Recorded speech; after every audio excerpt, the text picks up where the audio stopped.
All right, it is Thursday night. We're here for one thing and one thing only, for the love of Lucha Underground. Welcome back. This is Smash This Podcast. Your host, J-Bone. My partner in crime is back this week. We are very excited about that, Mr. Chris Phoenix. How you doing, man? How y'all doing? It's good to be back. He just got done with some of them French fried taters. I like them French fried tater. Also like me them coconut shrimp from Red Lobster and them biscuits. Oh, them biscuits are good. Them biscuits are real good. I could eat 4 or 5 of them at once. Oh, it's just been one of those weeks, you just gotta. Better now than never. Thank you, Pee-wee. No problem. Oh man, you have been missed. Let me tell you. Always make the show up at least a few steps better.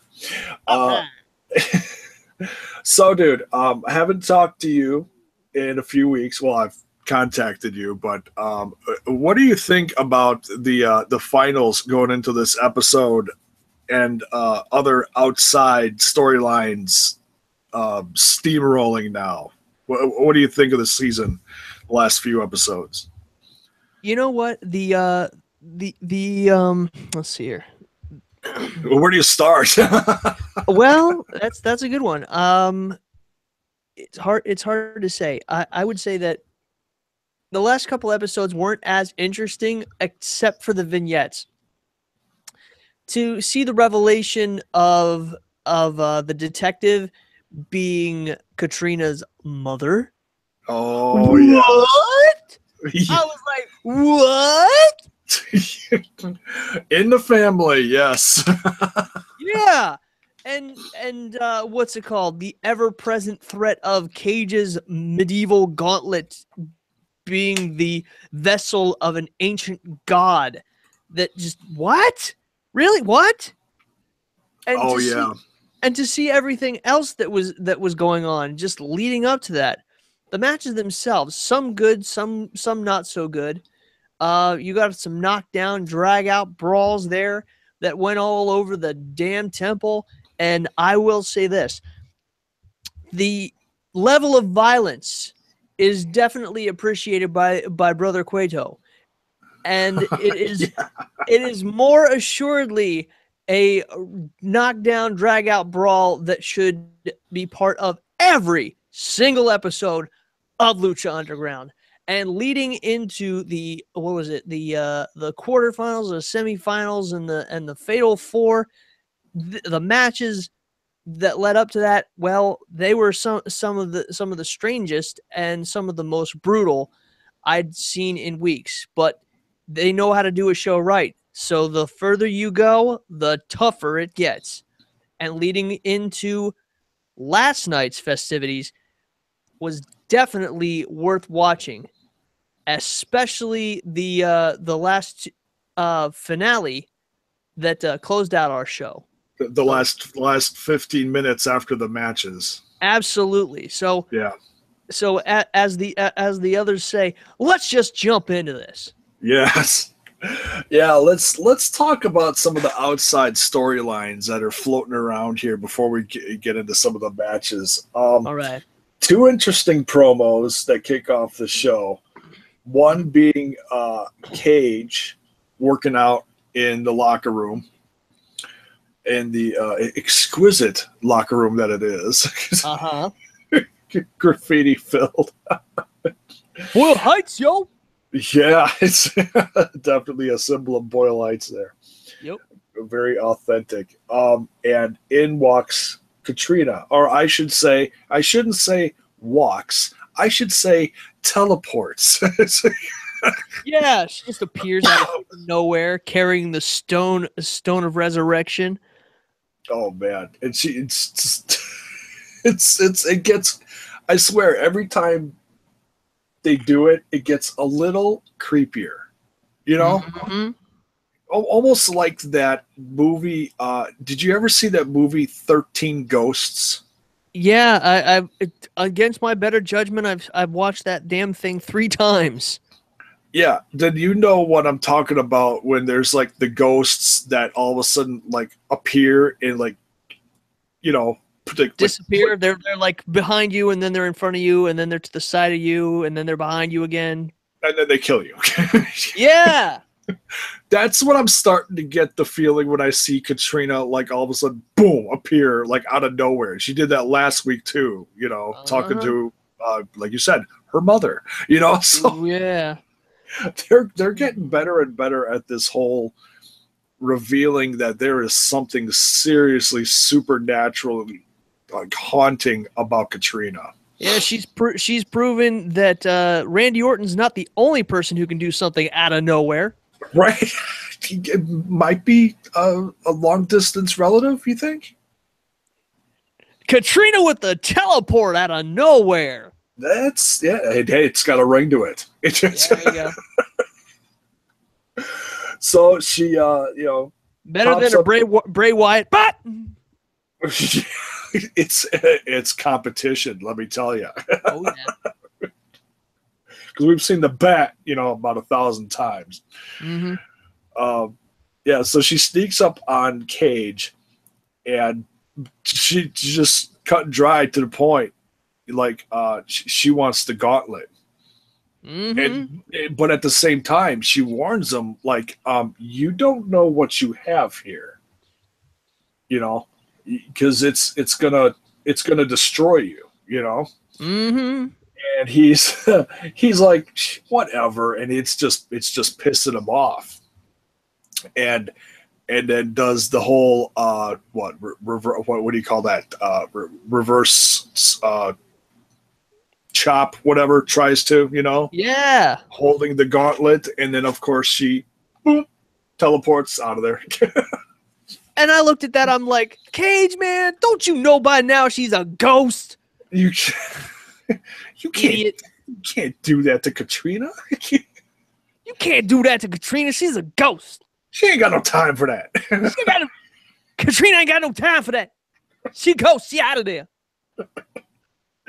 Oh yeah, man.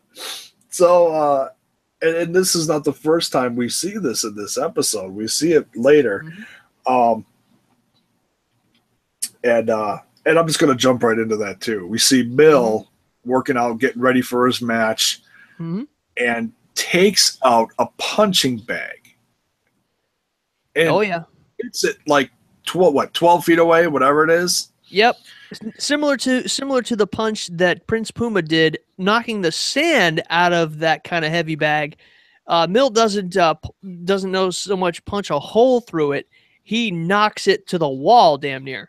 Yeah, he just sends it flying into Cueto's office, cracking windows, and almost a Jurassic effect of, you know, Sexy Star sitting obviously in the next locker room, and grabbing her water, and all of a sudden it's like vibrating on the bench next to her. That was a cute little effect, you know. nice little nod to the movie. I know Robert Rodriguez loves his classics. Oh yeah. Yeah, definitely a throwback moment, if you will. Showing that Mill does have Jurassic powers, you know. Yep. Man, and then Katrina walks in and tells him to, you know, hey, save your energy for the match, settle down a little, you know. Simmer down now. Simmer down now. Don't pipe down now. Simmer down now. And all of a sudden, Cage walks in and just clobbers him and drops one of the biggest weights there is just on him. Cage out of nowhere with a 45-pounder on the back of Mil Muertes. He's not getting up from that one. He's not getting up from that one. Oh, here we go with the Stone of Resurrection. Looks like he is getting up, John. That's another good Saxton there. Byron's a good man. Byron's a good man. He is. Do you think he'd fit in the temple? No. No. No, because one play-by-play announcer is one too many. You got your play-by-play and you got your color. And Yeah. to be quite honest, Lucha's a two-man job, not a three. Yeah, this is true. Yeah. It'd be too much. A little bit too much there. I think you're right. But good nonetheless. And so yeah, Cage takes out Mil Muertes. Mil Muertes gets resurrected, eyes glowing and everything, and we haven't seen too much of that, as far as like a supernatural side of Mil, other than only when summoned. Yeah, and that he was seriously summoned back from getting knocked the hell out. Yep. And but then interesting how it then automatically was like, okay, well, he's getting ready for his match. He's up, but he's injured. And that showed in the match. That was a very significant part of that match. Mm-hmm. What did you think about that whole backstage segment leading into that match? See, like I said earlier on, they're definitely trying to improve the cinematics and the stakes in the matches and the vignettes backstage leading up to the payoff at Ultima Lucha Tres. At the end of the season, yeah. Mm-hmm. And it's just flying now. We're finally starting to see, like I said, within the last couple of weeks, we're finally starting to touch on the supernatural side that they really haven't touched on too much in the last several weeks. We're finally starting to see the gods are coming. Mm-hmm. And we also saw that. I was going to ask you also, mm-hmm. kind of backtracking, so excuse me. Mm-hmm. The FBI guy from last week. What do you think? What do you think of Agent Winter? I know the guy who plays him. He's a heck of a character actor. I will say that. The role that they've got him in will definitely cement his range as an actor. Usually he does comedic stuff. Yeah. So it's good to see him in a dramatic side of it. Yeah. I mean, if you looked up the credits on that, you could see his lineage as far as television goes, and definitely a talented guy. The role that he's in will stretch him as an actor, and I look forward to seeing what holds next. I will say, Lorenzo Lamas' tenure there as Councilman Delgado was a welcome one, and he very much fit in that role.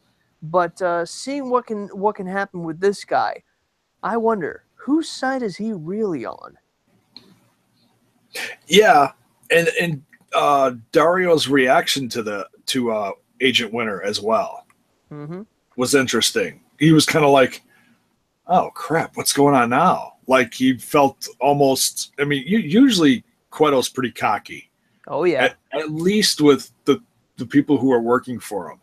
And the fact that he actually, for the first time in a while, looked uncomfortable with this guy.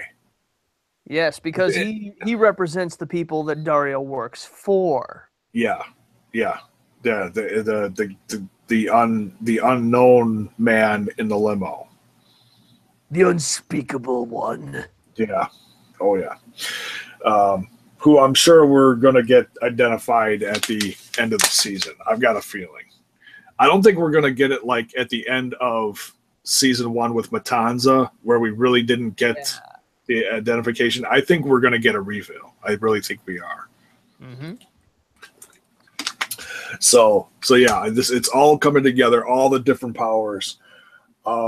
Just crazy. Mm-hmm. And the other segment here, outside of the temple itself in Dario's office, Joey Ryan coming in and basically snitching on Veneno. Mm-hmm. One Cortez Castro. Mm-hmm. Also funny, used his real name. Oh yeah, I heard that. It's like Reyes. It's like what who? Right. Cortez Castro. Yeah. It's like what? this guy, he's like 3 different people. And I let him into my temple. Dario was pissed. He was happy, that Joey snitched on him, and that now he gets to put a hurting on him with whoever and whatever he so chooses. But he knows damn well he won't trust that son-of-a-bitch ever again.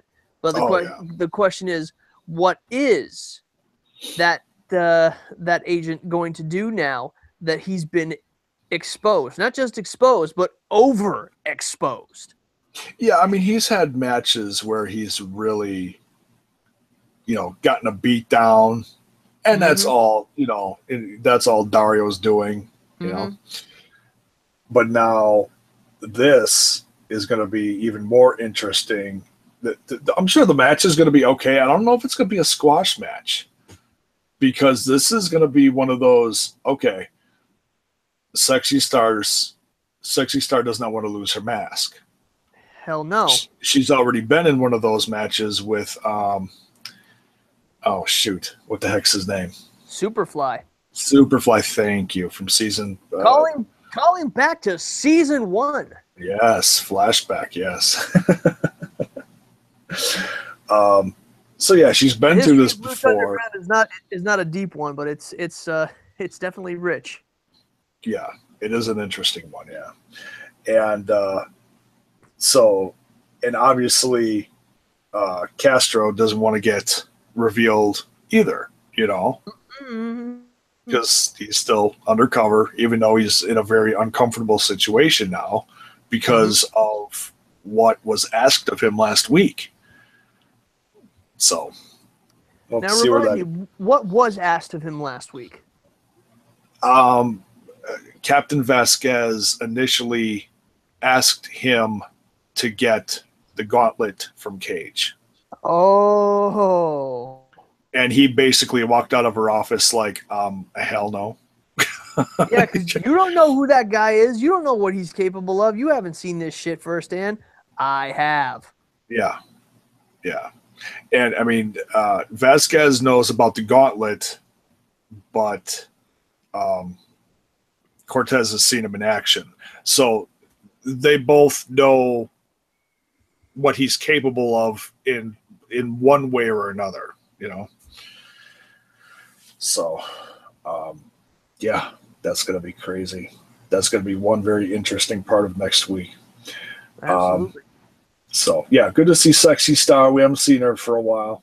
And this could be the end of Veneno as we know it. Oh, yeah. I don't think she's going to put that much of a hurting on him. But the results from the match, assuming he'll lose his mask, Yeah. Then we'll see who he really is. But then you know what? If he loses his mask and his identity is revealed, we'll get to see whose side he's really on, and if he is still allowed in the temple, if Dario chooses to punish him by him being there, and putting him in hell matches like he's been doing, then I would say, yeah, the saga will continue for Cortez Castro. Yeah, I got a feeling he's not going to be around much longer. We'll see. Yeah. Because all Dario has to do once it's officially revealed, which obviously he knows now, but he's just kind of toying with him. All he's going to do is sick his brother on him. Oh, yeah. You can see that coming a mile away. Yeah. Because if Sexy doesn't beat you, Matanza will. Oh, yeah. One way or another. I think we're going to be setting up a tribute video soon for it. In the arms of the angel. Oh, God. No! No, Cortez Castro. Why?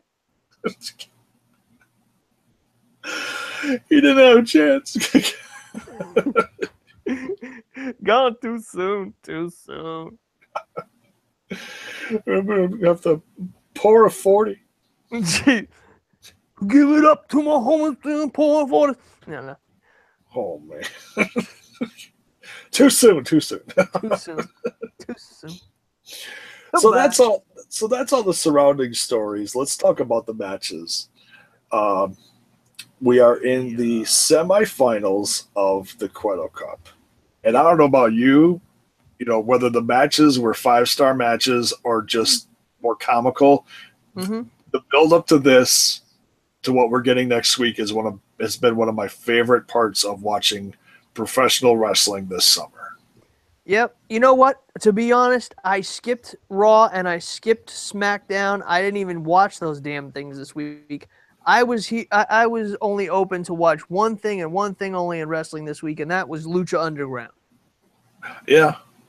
Because the matches are set for SummerSlam. They always add stuff last minute, like they did even earlier today. But the card is basically set. The feuds are, there. So yeah, I don't blame you. Yeah.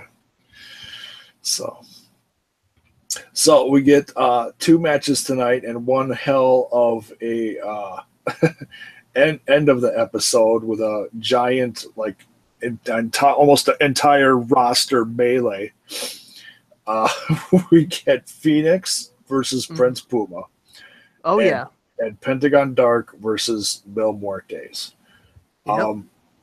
I honestly, with a very slim margin, would say both these matches were pretty much equal as far as, how good they were. Mm-hmm. What do you think, Dave? Yeah, the dark intensity versus the light intensity. It wasn't so much a heel versus face, but it was a heel versus heel versus and a semi heel versus a face. Yeah. Yeah. Because at this point, Puma's kind of a tweener, going the dark path that Pentagon did before him. So it's going to be very interesting to see how things work out, long term. But the way that things definitely turned out for the matches themselves, I'd say that those were action packed, not necessarily knock down, drag out, but very, very scientific in nature. At least the one for Puma versus Phoenix was. And you didn't really have too many holy shit moments.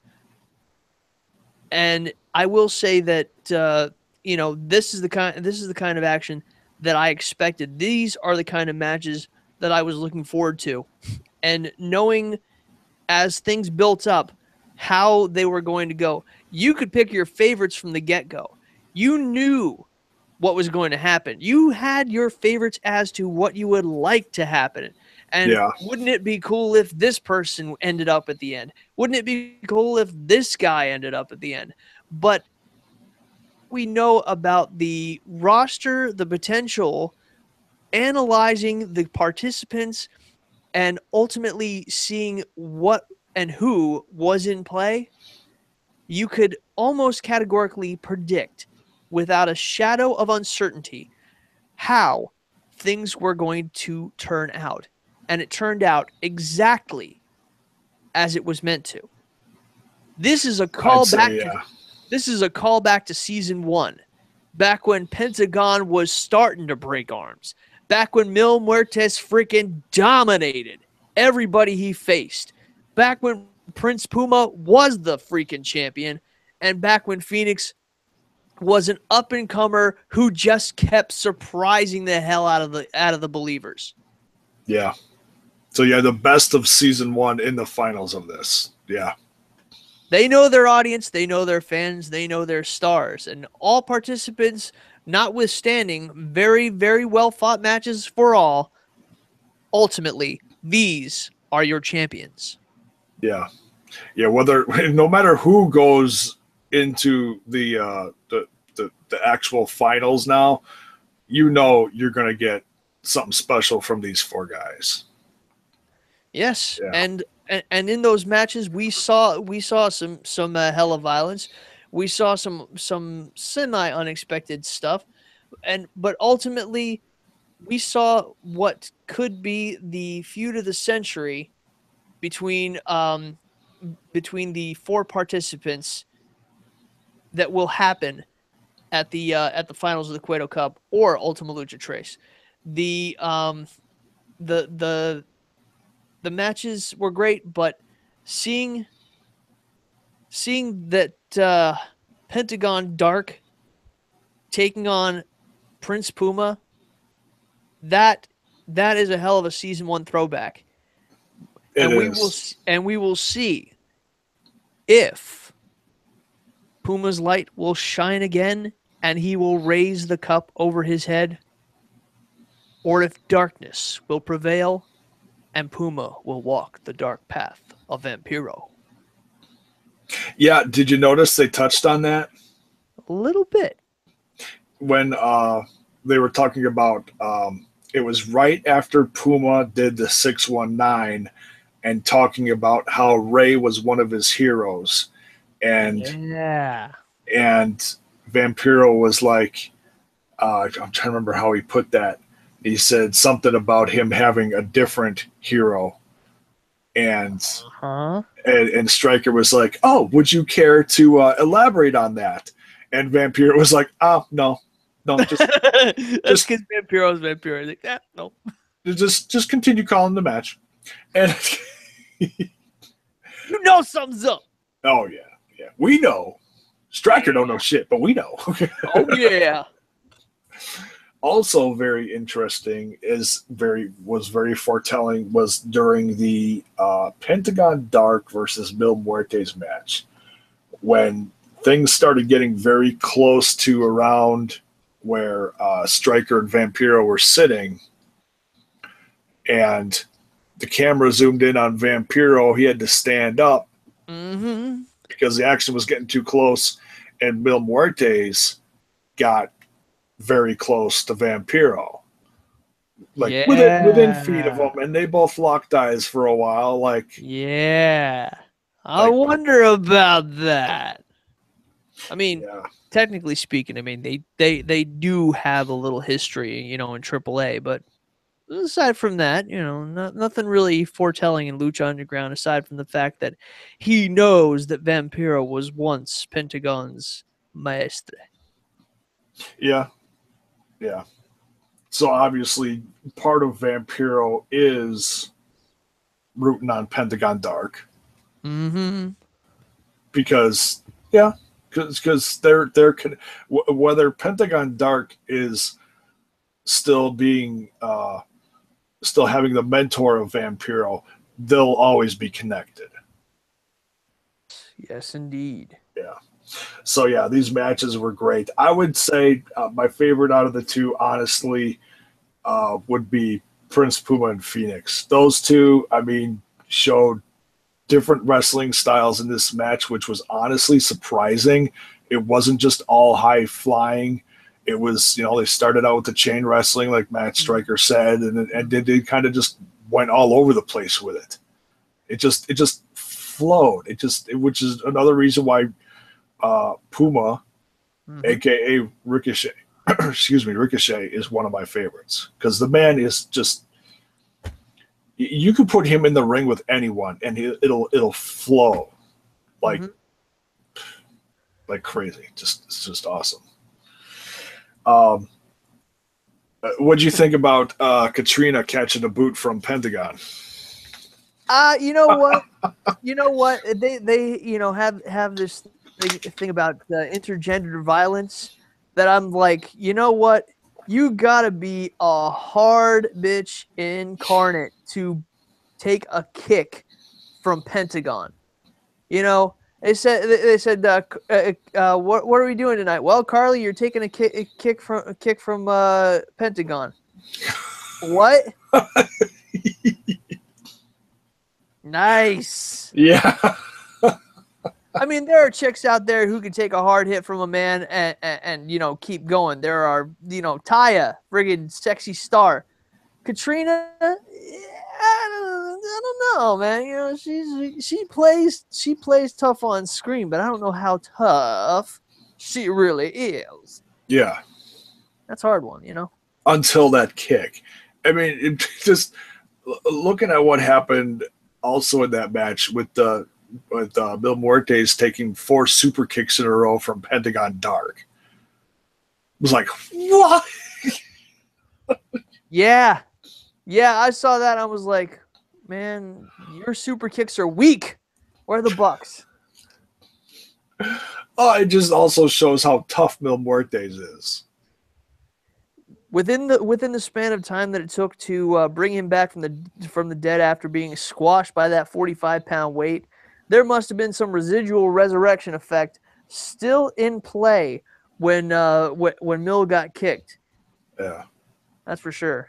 Yeah, yeah, and just interesting that Pentagon won, and then to wrap up the episode was like the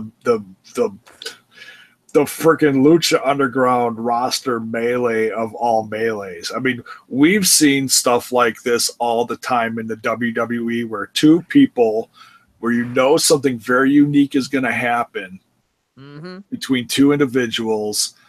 They're going to brawl. They try to keep them apart. Very similar to how we saw like Braun Strowman and Lesnar, but we've never seen anything like that in the temple. It almost had like an Attitude Era feel to it when everybody came out to me. Did you have that feeling too, or no?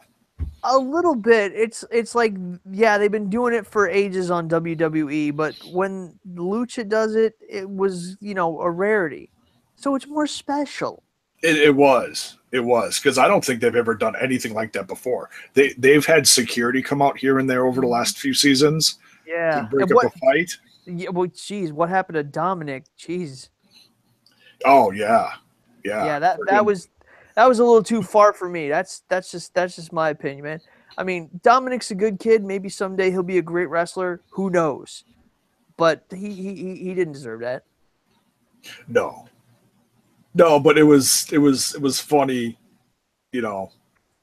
Mundo's like, "Hey, Dominic," and then, a couple minutes later, smack with the belt. I was like, "Oh no." Like I said last week in my review, I said the only thing that would have topped that would have been like Ray's wife, Dominic's mother, like kneeling over her fallen son and like screaming, like yeah. That's the only thing that would like tip that entire thing off. Would have been like a dramatic moment from the mother. Oh yeah. Yeah, But other than that, the whole thing was great. It was like, damn, Dominic is growing up. The last time we saw him, or like that I've at least seen him, was during that creepy segment where CM Punk came out with the Straight Edge Society singing "Happy Birthday" to Ray's kids. Yeah. That's the Dominic that I know. Yeah. And then seeing this 6 foot whatever kid in the front row next to his mom is like, but what? When I saw make me feel old. I was gonna say, when I saw them looking over at them, I'm like, "Who's that?" And they kept looking over. I'm like, "Who's that?" And they kept looking over. I'm like, "Who's that?" And then Ray goes over to them and gives them love. I'm like, "Shit, that's his family." Yeah. That's Dominic. Yeah. Dude. So yeah, you want to talk about guys who feel old? I'm right there with you. Yeah. He used to be the little guy. I remember 12 years ago when Eddie said, "I'm your papi." I'm like, "Oh my God, that's little Dominic." Yeah. That's 12 years ago, bro. 12 freaking years ago. The fight for Dominic. Yeah. Crazy. Yeah. Unbelievable. What did you think of the melee after with everybody coming out, with the exception, the only ones that came out that did not get involved, which this was just hilarious. I love that part, and I know what you're gonna say. The Rabbit Tribe sitting on the Rabbit Tribe coming up, and they're just Cueto's office eating carrots. Yep, just sitting there munching away on carrots, like they were sitting in a movie theater eating popcorn. Yep. Everybody else comes out and has an observational point. You see Killshot in the corner just sitting there in his Dante Fox sitting in his sniper's perch, and then Killshot comes from behind and throws him down. Yeah. Friggin' Marty the Moth gets involved in the match before that, and a brawl ensues after the Worldwide Underground comes out after Ray tries to help Phoenix. And it just gets crazy from there. We even saw Vinny Massaro attacking. freaking Massaro! Oh my God! Snoring elbow, ladies and gentlemen. Vinny Massaro. Yeah, he was even out there with Joey. I forget who was that? Who was he fighting? Was he fighting Joey Ryan? It was Joey Ryan. Yeah. Of all the people, you know.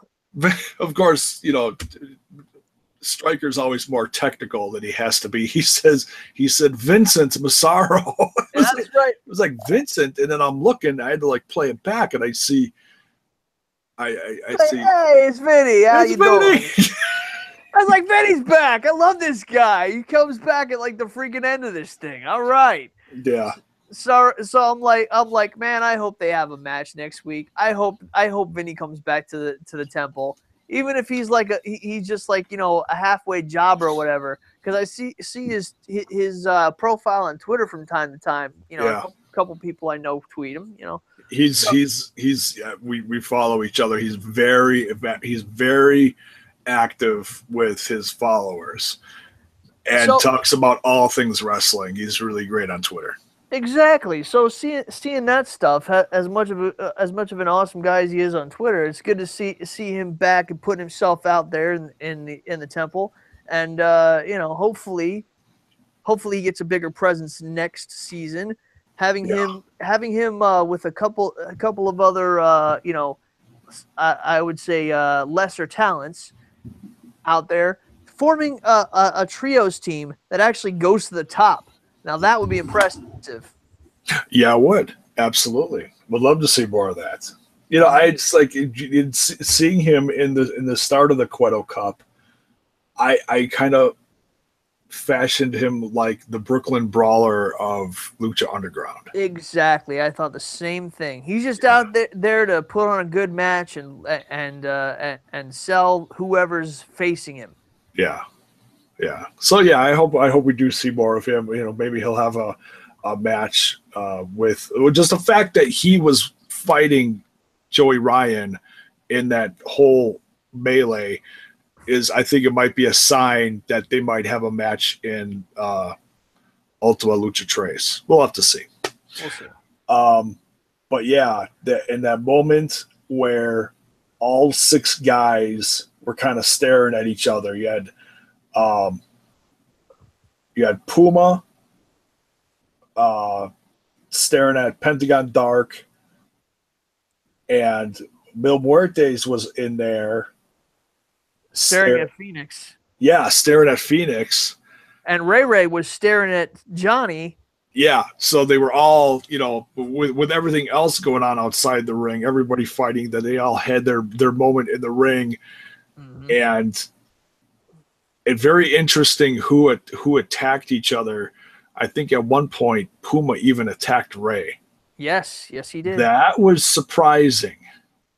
It wasn't, but it was, you know? Yeah, it's like, yeah, turn my back on my former partner and trainer, you know? Yeah.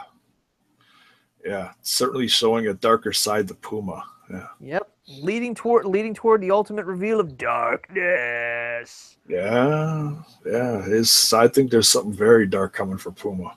Yeah.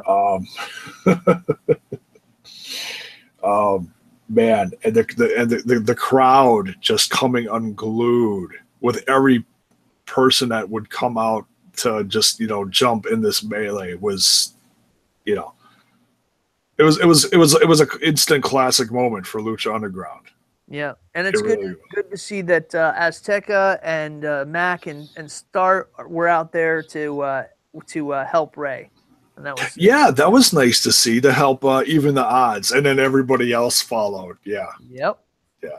From Marty the Moth and and I'm sorry I forgot to mention that he actually interfered in the Phoenix Puma match, and the distraction of him caused Phoenix to lose, which is obviously going to further their feud.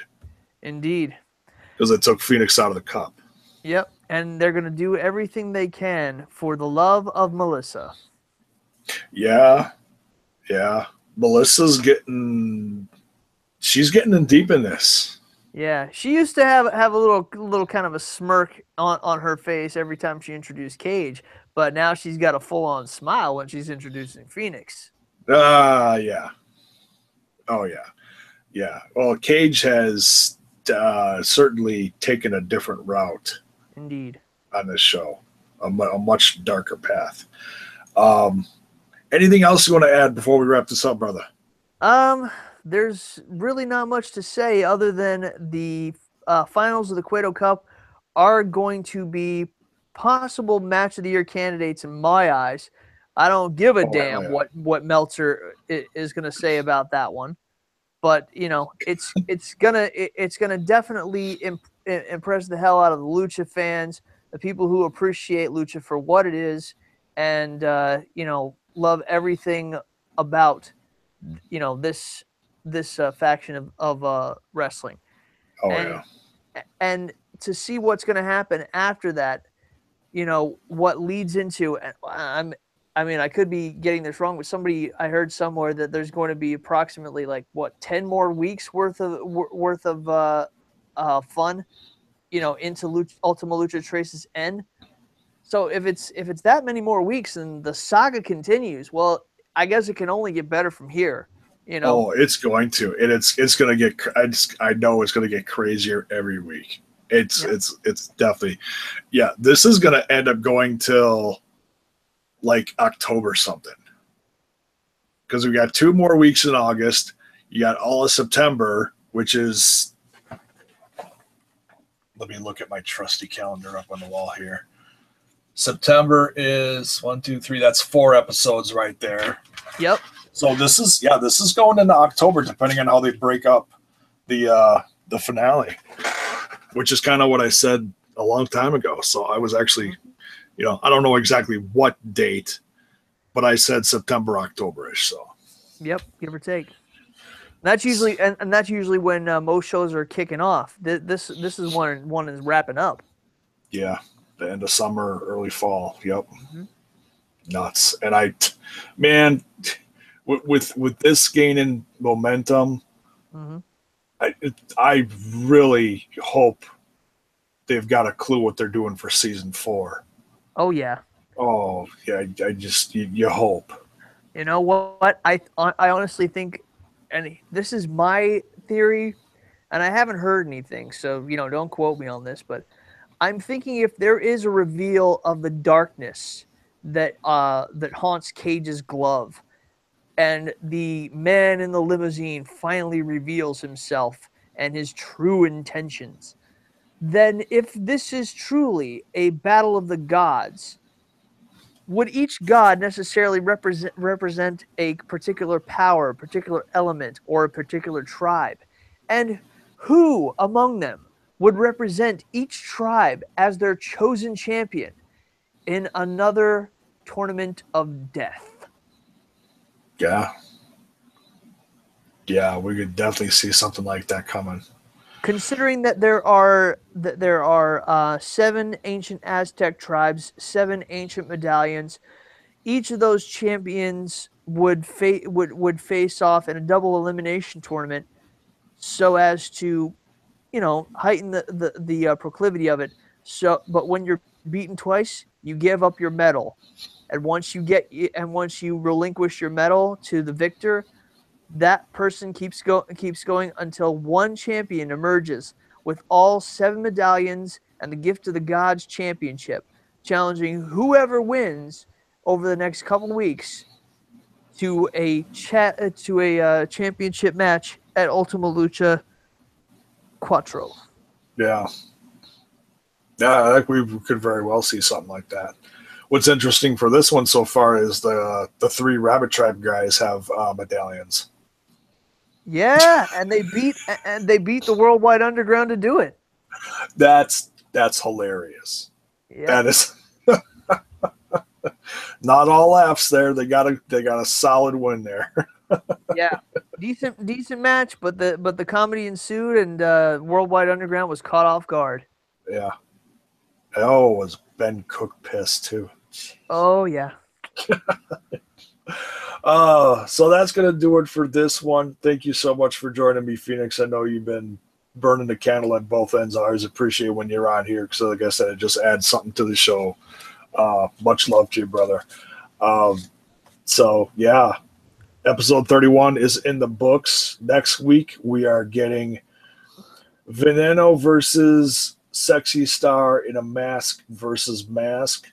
We are getting Prince Puma in the finals versus Pentagon Dark.